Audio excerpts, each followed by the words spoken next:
Thanks for hearing from my channel. Please like, subscribe and support us if you feel interested. Empowerment Arc Chapter 24 Reminiscence / a funeral march. Fire pouring from the sky like rain. That's the first scene I remember.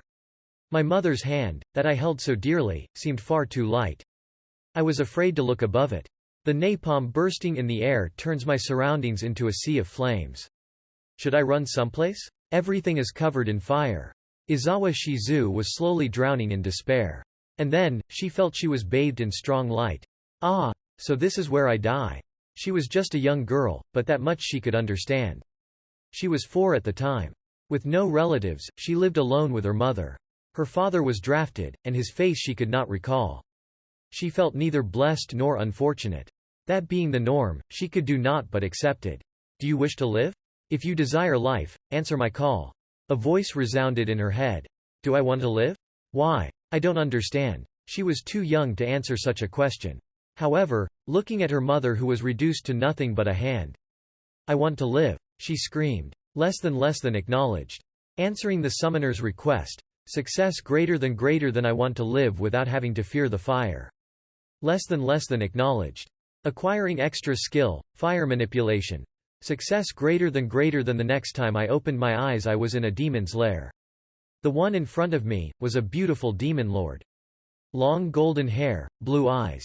A well-ordered face, almond-shaped eyes. And the skin is so pale it's almost transparent. So beautiful that it wouldn't be strange to mistake him for a woman. Leon Cromwell. He is whom the humans call the Demon Lord. Also known as the Blonde Devil. Ah, failed again. He so muttered, losing interest in her. However, he did not kill the girl whose body was covered in burns. She did not matter to him.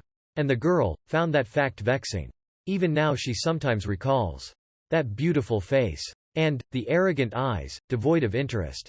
But at the time, she could only survive by clinging to him. In the end, she was saved by the Demon Lord's whim. Wait a second? She reached out to him. Maybe he, beautiful like an angel, would heal my pain? So she thought, but thought it was just trash, but this thing is suitable with fire, huh? With those words, he called forth the flame giant Ifrit. With no incantation, as if he were breathing. And the summoned Ifrit, obeyed without question. I bestow upon you flesh. Use it. Those words, to the girl, became undeniable proof dashing her hopes. And thus, the pain she felt turned into hatred as this curse, trauma, engraved itself upon her heart. However, it can also be said that this possession enabled her to keep her life. Since then, how much time had passed?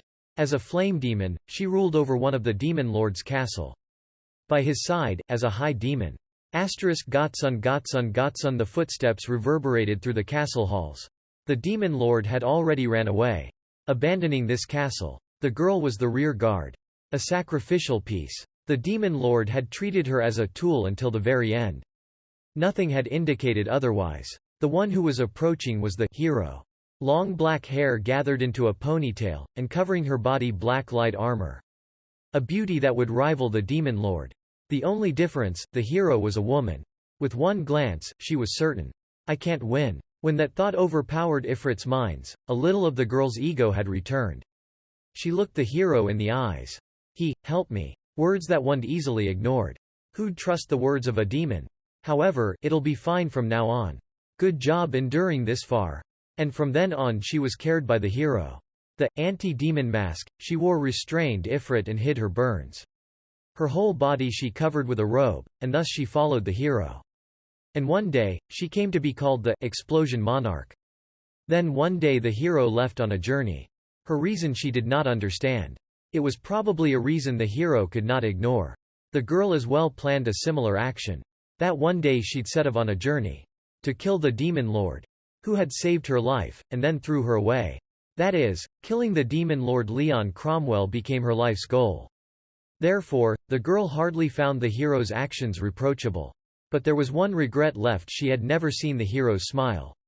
Since then, the girl became famous for her heroic deeds.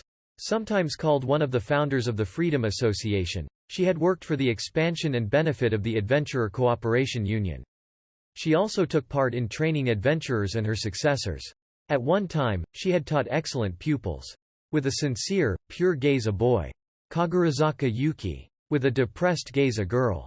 Sakaguchi Hinata. These two were excellent students and fellow Japanese world travelers. These two were polar opposites. The bright and optimistic Yuki, and the grudge against the world Hinata.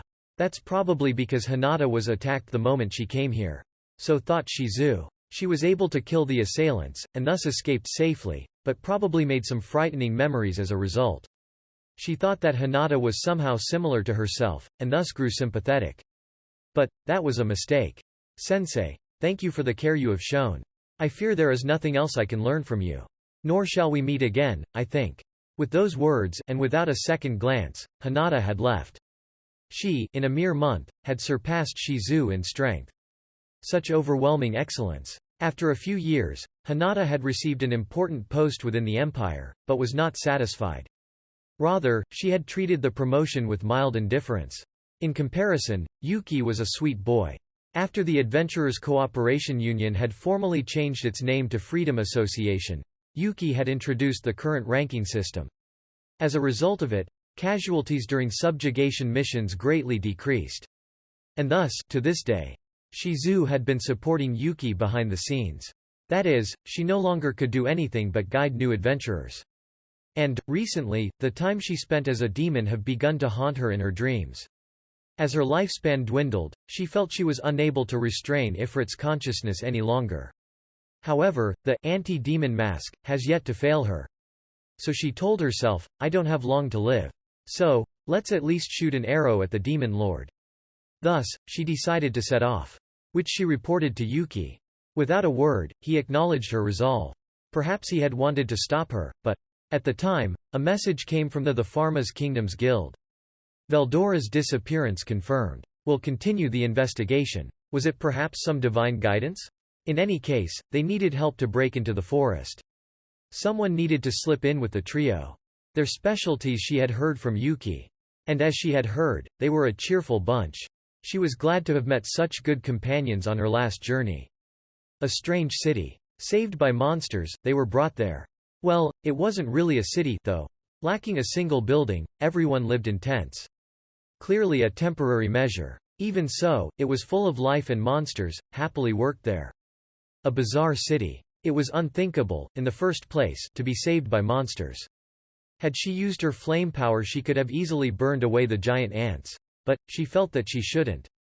That is, each time she used her powers, Ifrit's consciousness would strengthen. Her negligence could lead to her powers running wild. Thus, she met a strange monster, with the attitude of a king, arrogantly carrying itself. Amusing. Although the monster could speak, the words uttered were, although I am a slime, I am not an evil slime, and such. A line that no one would ever believe. The fun times abruptly ended. I still haven't achieved my goal. At the moment her life force seemed to have finally ran out, Ifrit took over her consciousness. Again, I'll cause problems for. As if sneering at her thoughts and hopes, the demon had manifested. And she lost her consciousness. Ellipsis ellipsis ellipsis dot ellipsis dot dot dot dot. I tried to check on the woman's condition. Chances are, no matter how long I wait, she will probably not awaken. However, as a compatriot of mine, I want to see her through to the end. Those were my thoughts. The three injured adventurers were in high spirits. I won't be paying your hospital bills. I wanted to shout, but, what is this? The burns have completely disappeared, and my skin feels smooth and shiny. Awesome, with those injuries, I thought we'd be bedridden for weeks. Well, these guys have some amazing medicine. They seem to have healed without issue. However, with this, we won't be getting any injury compensation, will we? Yeah, no one will believe us. Yup, but I'd take this over being left with injuries. Suddenly they had started to discuss their financial worries. They can't read the mood at all. Let's tell them to come hang out here sometime. What should we report to the guildmaster? But instead, they were the ones who asked. I happily left a message for them to deliver. I admire adventurers. But, since I probably won't be able to avoid a background check, registering with the guild may prove hard for a monster. Thus, to repay his debt, Cabal will mention the name Rimuru to the guildmaster upon their return. Really, what a great guy. Being pleased with them, I decided to give them some parting gifts, spider robe, scale mail, hard leather armor. I handed to them those goods along with 10 pieces of the restoration medicine. Wah! What's with this robe? So light, but sturdy. Actually, very sturdy. Whoa! The famous Scale mail. Wait. Isn't this Master Garm's product? I'll make it my family heirloom. Is this fine? This is clearly wasted on someone like me. And to have used the skin of fang wolves. What to say, a noisier reaction than expect. And well, I gave it to them cause they lost their equipment in that fire, and I wouldn't be able to buy them replacements either. It was clearly not my fault, but I can sympathize a bit. And besides, what I gave them is not but a test product. Which, of course, I won't tell them. 'Cause they are so happy with the gifts. No need to disappoint. No problem. No need to tell them either. Since, even as a test product, it's good quality. Well, if they are this happy, they'll definitely deliver the message. In the end, the three would call me Donna, benefactor, and were quite attached. And although they did worry greatly for Shizu-san, they set off 3 days later. And a week had passed. Shizu-san has awoken. This is. I see, sorry for the trouble. She's fully conscious. Seems like she clearly remembers her time as the demon. I saw a dream. A nostalgic dream. Of a city, to which I can no longer return. In Japan? Hey, Slime-san. Could you tell me your name? I thought I already introduced myself as Rimuru. Rimuru. She closed her eyes as if in deep thought. Could you tell me your real name? So she asked. Had she noticed? And after a moment of hesitation. Fine. You won't last long anyways. It's Mikami Satoru. My real name. Didn't think I'd ever say it again. As I thought, you're Japanese, huh? I wondered if that was the case. That air you carry, you know. Silence. And then, I also asked this of my disciples. What do you think became of that beautiful city? The one that turned into a sea of flames. Oh. Let me show you. Having said so, I conveyed my memories with telepathic communication. A truly useful skill at times like this. Ah. A tear rolled down her cheek. And, Slime-san. No, Satoru-san. Would you listen to my request? What is it? Probably some pointless request anyways. But, since I decided to look after her to the end, I can at least listen to her request. Please eat me. What? What did this granny just say? You ate the curse placed upon me. It made me so happy. Well, I did want to beat the guy who cursed me senseless, but in any case, it would have been impossible for me. My last request. Could you put me to rest within yourself? You know, I hated to be in this world. But I couldn't bring myself to hate this world, just like that guy. There's a chance I someday meet that guy again. So, I don't want to be reborn in this world. Please. I beg you, eat me. HMPH. What a request. It's far too simple for me. For me to become her seal. For me, to succeed her hatred. Am I unsure? To put her heart at ease, and to send her off peacefully. I made my decision. Fine. I'll carry out your vengeance. What is his name? She opened her eyes wide to my question, revealing the burn marks, and with tears flowing down. Leon Cromwell. The strongest demon lord. As if in a prayer, she looks me in the eyes. I swear. By the name Mikami Satoru. No, by the name Rimuru Tempest. I'll force Leon Cromwell to regret having incurred your hatred. Thank you, she muttered. And, she closed her eyes. And as if falling asleep, her last breath escaped her. Less than activate unique skill, predator. Yes. No, greater than rest in peace, within me. Yes. I respond. And, I pray. Within me, without waking for eternity, may you see only the happiest of dreams. Status name. Rimuru Tempest species. Slime divine protection. The Storm Crest titles. One who commands monsters magic. None skills. Unique skill, Great Sage. Unique skill, Predator. Slime-specific skills, Dissolve, Absorb, Regenerate. Extra skill, Water manipulation. Extra skill, Magic perception. Acquired skills. Black Serpent, Heat detection, Noxious breath. Centipede, Paralysis breath. Spider, Sticky thread, Steel threat. Bat, Ultrasound waves. Lizard, Body armor. Wolf, Supreme sense of smell, Telepathic communication. Intimidation, Shadow step. Black lightning. Fire giant. Clone. Flame change. Area boundary. Resistances. Thermal fluctuation resistance X. Physical attack resistance. Pain resistance. Electricity resistance. Paralysis resistance. Gotsun Gotsun Gotsun. The girl lifts her face up. Her young, lovely face. And, with relief, she smiled. Here you were. Don't leave me again. But the shadows of men only shook their heads, pointing someplace. The girl, her face turning sad, looked to where they were pointing to.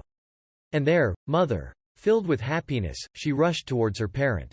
The shadows, having confirmed this, disappeared. As if they never existed in the first place. Perhaps, they were but phantoms created by the girl herself. And so, the girl reunited with her mother. Her long journey had now come to an end. Thanks for hearing from my channel. Please like, subscribe and support us if you feel interested.